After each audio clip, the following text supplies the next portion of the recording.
The foundation, this concrete, is the same as it was back when the stadium was built in 1962. In fact, much of the stadium is the same. Also on family night, TJ, a little help. Bring a teddy bear if you go to the game on Saturday night. You can throw it on the ice after the first goal. Did he get it? I got it. You can throw it on the ice. There's nothing greater, in my opinion, than a freshly manicured baseball field. And you know what? Let's go ahead and just take a look at this beautiful Ortho Georgia Park right now. The final score 48-7 over Jacksonville, and I promise you it was not even that close. But maybe the second hardest thing to do in baseball is to take this ball and hit it over that fence for a home run. As an FCS team, if you want to beat the #1 ranked team in the country in their own house, you're going to have a lot of skill and a little bit of luck. What I'm holding here is the GHSA two-way state playoff bracket. And if you can see, I got two little highlighted areas right there in pink, and that's what we're playing for tonight. It's absolutely great. Someone just yelled "Roll Tide" as they were driving by me. I'm at the corner of Paul W. Bryan Drive and Frank Thomas Avenue. The Pinkneys love the Bulldogs. Go Dogs! Sick 'em. Dad Martin and son Layton have been to almost every Georgia game since Layton was 4 years old. About however many home games there have been since I was probably 4 years old, minus maybe a couple that I missed here and there for homecoming or something like that. I grew up being a Georgia fan all my life, so. They've seen plenty of monumental games, but not the Rose Bowl. Well, you know, we were thinking about going, and just the plane tickets, they shot up at the last second, and whenever game time came, and we were saying, you know, if we make it, we're going to go to the national championship. Thanks to the Dogs, father and son have their tickets and are going to the national championship.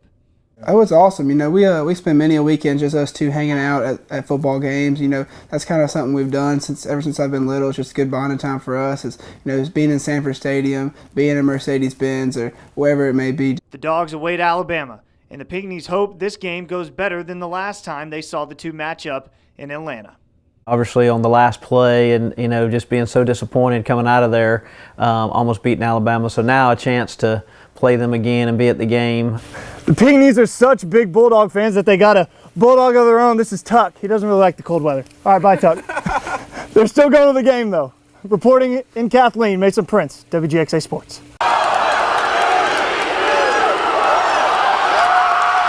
Every year, a team starts with a simple goal. Simple, yet the most difficult. To win a championship. For the Macon Mayhem, that goal was achieved last night at the Macon Centraplex. In only their second season of existence, the Mayhem are champions, and head coach Kevin Kerr knew they had the potential from the beginning. There was high expectations, and I knew we had the opportunity to win a championship with the team that we had, and they gutted and battled all year long and faced adversity. That's line number 1, back to Macon, let's go! At this time last year, the Mayhem's season ended in the first round at the hands of the Peoria Rivermen in only 2 games. What a difference a year makes. This time, it's the Blue Sweaters who sweep the Rivermen. You know, it feels great. It's what we live for. You know, I got a great group of guys, and I wouldn't want to do it with any other group. Anyone who knows anything about hockey will tell you that when you have a hot goaltender, you're going to be a tough team to beat. Mayhem goalie Jordan Ruby proved that to be true, saving 64 of 66 shots in the series to win the finals MVP trophy. It was a great finish. We played a great third period. When we're defending the league, that clock feels like it's going slow as molasses. But I was really proud of the boys, and they played amazing last 20 minutes. Dennis Sicard, the heartbeat of this Mayhem team, fittingly opened up the scoring with a goal in the first period, his third of the playoffs, and perhaps the last one of the 31-year-old's career. I don't know. I don't like to say things like that, but you know what? I still want to play as long as I can, so that's all I got to say about that. But I would love to do it again with these guys. The team said all season long that they were going to make history. Well, history made. It's just the group is unbelievable.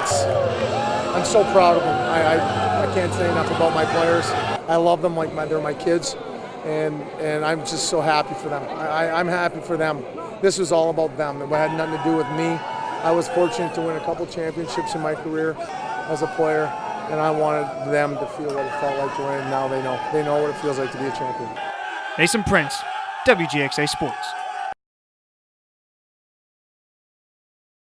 In Quad A, Howard and everyone else looking up at Brian Nelson and Mary Persons. The Bulldogs have been the class of the region the last few years, week in and week out. Mary Persons has a target on their back, and Upson Lee looking for the bullseye tonight.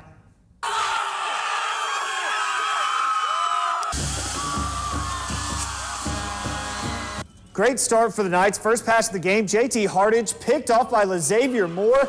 Looking like Bud Dupree with the dreads. Fumbles it out of bounds, but the Knights keep possession. Time to capitalize. Jet sweep to Alexander Winters, and he gone 30 yards into the end zone for the score. Knights take a 7-0 lead early, but you can never count out Brian Nelson and his Dogs. Hardage looking to pass again. Pick? What pick? Throw it deep, young man. Diedrich Alford, look at him lay out. Big gain. But the Dogs would have to go for a field goal on 4th down. But tricky Brian Nelson pitched to Dawson Daniel, the kicker, and he's got a first down, Raymond Tubb. The Dogs would make it count. Hardage finds LaDamian Sands on the roll out like ludicrous. Lowers his shoulder. He's coming into your living room. Touchdown, Dogs to tie it. They come back to win it, 28-21. Final chapter of the 2016 Falcons was a sad one. That heartbreaking loss in the Super Bowl at the hands of the Patriots. Not a happy ending. But today, a new page, a fresh start, and Chapter 1 of the 2017 Falcons was written, and it was a page-turner. There is Julio Jones, healthy, ready to go, and of course, Man Quinn. Low scoring in the first half, tied 3-3 late in the second quarter. 5 yards out for Atlanta, and the Falcons eat free in the red zone. Devontae Freeman into the end zone for the first touchdown of the 2017 season, 10-3 Birds. Bears would answer. 19 seconds left in the half, Wildcat formation. Cohen hands off to Jordan Howard. Howard does the rest, a 5-yard touchdown of their own. Tied at 10 going into the half. Fourth quarter now. Big play for Atlanta, up 13-10.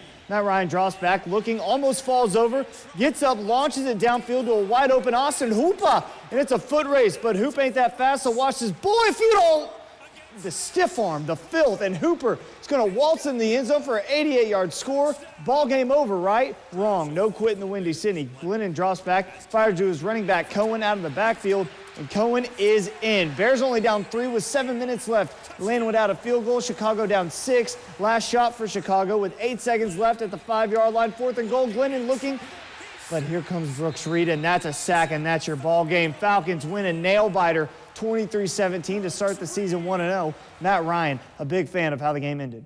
So by rule, the game is over.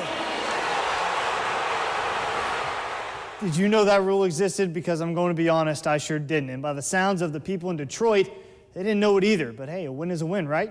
In case you're wondering what exactly the rule is, when a player is thought to have scored or stepped out of bounds, and after review that runner was ruled down by contact in the field of play, the clock is considered running. The Lions could have taken a timeout to stop the 10-second runoff, but they didn't have any timeouts to use. So with 8 seconds left, you can do the math, 10-second runoff means game over. It's a rule that is not well known. Even Matt Ryan wasn't completely sure of it. Waco alum Will Conaway took the words right out of my mouth. Never have I ever in my life heard of a mini playoff, but that's exactly what Washington County, Southwest, and Bleckley County were doing tonight. 3 teams, 2 games, 2 5-minute quarters each, but only 2 playoff spots. You know it. Hey, you know it. Let's go out. Let's go out.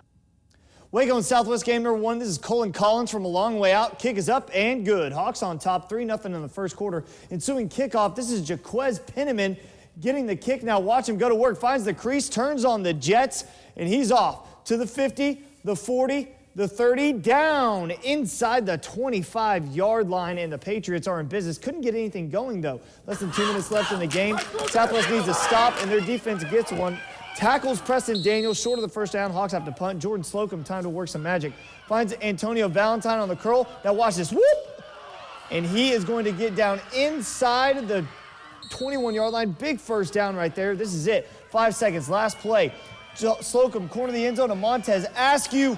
Game-winning touchdown as time expires, and the Patriots are going dancing. They're going to the playoffs for a second year in a row. 6-3 the final over Waco.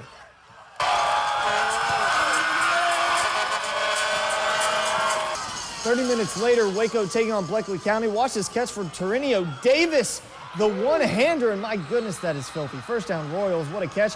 But this is that same drive, and the Hawks defense hangs tough. Number 47 on the sack. Bleckley forced to punt. Scoreless after 10 minutes, so we're in overtime. This is Hugh Kearney. Kick is up, and good. Royals open the scoring, 3-0. Hawks need to answer. Colin Collins, the kicker, to send it to another overtime. Money. We're going to OT number 2. Never much love when we go OT. That's what Jersey taught us. Waco gets the ball first. Preston Daniels and Jeremiah Swift on the post. Touchdown Hawks. Extra point is good. They go up 10-3. First play of the drive for Bleckley, though. Nykeem Farrow gets the handoff and waltzes in easily for a 15-yard touchdown. Royals were going to overtime number 3 if the extra point is good. Bleckley fans want to see it, but the extra point is blocked by Daquan Bloodsaw, and that's the way the game ends. Waco bounces back after the loss to Southwest to beat Bleckley 10-9. Hawks are going to the playoffs. Katie, what a game. The first overtime game in Rose Bowl history not only goes to 1, but 2 overtimes. It had everything, big plays, gut-wrenching moments, and it ended in spectacular fashion. Georgia in their first Rose Bowl since 1943, their first college football playoff. Oklahoma quarterback Baker Mayfield's second opening drive for Oklahoma. Mayfield to Marquise Brown, they call him Hollywood, and he has a touchdown. The scoring begins in the Rose Bowl, and there was lots of it between these two teams.